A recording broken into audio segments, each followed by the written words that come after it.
¿Te ha interesado o te interesaría escribir una obra alrededor de alguien que haya existido o prefieres inventarte tus personajes? Yo prefiero inventar. Yo admiro mucho a la gente que hace obras con personajes históricos, con Freud y con estas cosas. Yo no me atrevería nunca.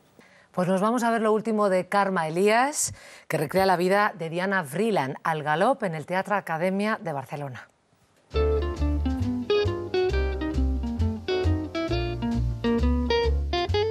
Vamos al Teatre Academia, una pequeña pero activa sala en Barcelona.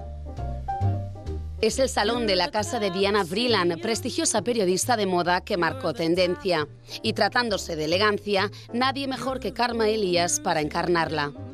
La encontramos en un momento de su vida muy crítico, ¿no? Con una edad ya muy avanzada y se queda sin su trabajo en la revista Vogue y tiene que reinventarse a sí misma, ¿no? Y en lugar pues, de quedarse en su casa llorando las penas o suicidarse, como hizo una de sus antecesoras, de las que se habla también en la función, decide tirar para adelante al galope. La seva època ja s'havia acabat.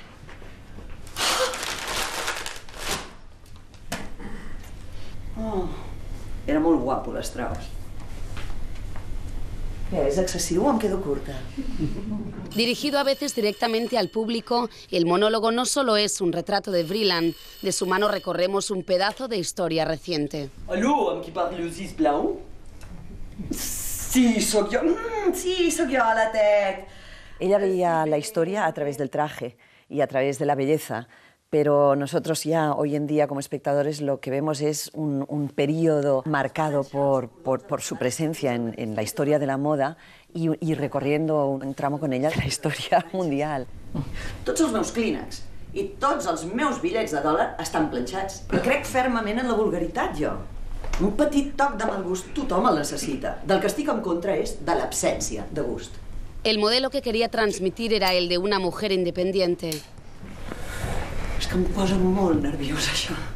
Es que ella entró en la revista Harper's Bazaar después de la Gran Depresión, ¿no? Entonces la mujer era un personaje encerrado en casa, intentando hacer recetas de cocina, les enseñaba muestras de tricot, cómo complacer al marido, y ella lo que hizo fue inventarse un mundo femenino para que la mujer saliera un poco de todo aquello, ¿no? Y cuando accedió a la revista Vogue realmente se reinventó a las modelos, de pasar a ser mujeres muy bellas y tal, ella pues buscaba mujeres particulares que no le importaba que tuvieran un defecto, ella convertía el defecto en virtud y las convirtió en iconos de la moda. Tot és proporció i línia.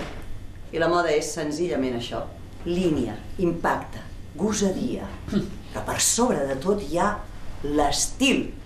S'ha de tenir estil, t'ajuda a llevar-te al matí, t'ajuda a baixar les escales. Què m'importa a mi que una cosa sigui autèntica si és lletja? Un texto brillante, escrito por Mark Hampton y Mary Louise Wilson, dirigido por Guido Torlonia, sobre una mujer famosa, excéntrica y poderosa. Escolta, no tinc la més remota intenció de retirar-me, Jordi, cito a Diana Vreeland, personaje excesivo donde los haya, en el